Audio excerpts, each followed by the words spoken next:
I had 2 lilies. One died and this one is starting to turn another color. Is there anything I can do to save my lily? And this is Charity from Tennessee.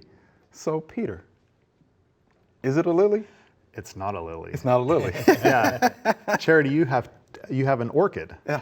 Which is different. Definitely different. And orchids need to dry out between waterings. And looking at how you have it set up, it's in a glass cup with peat moss, which likes to hold water. And so I would recommend that you need to take it out of that glass cup and at a bare minimum, put it into a pot that drains. Right.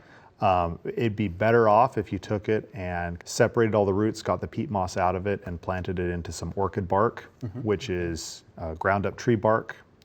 Doesn't hold water at all. The water just passes right through, but that's what the orchids are used to in the wild is they just, they have daily rains where they are, and the orchid just sucks up all the water it can while it's raining and just then waits for the next rain and dries out in the meantime.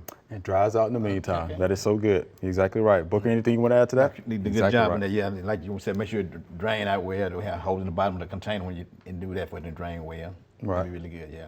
Yeah, when those roots start turning a brown color and the leaves start turning a yellow color, Yeah, too much water. Too much water in there. Too much moisture. Yeah, moisture get in there and cause them to do that. Yeah. And if you treat it right, you'll get some nice flowers. Yes, you will. Yes, you will. They're definitely beautiful. So again, not lilies, but orchids. Hope you enjoyed the video. We would love to get more questions from you. So be sure to leave us some comments.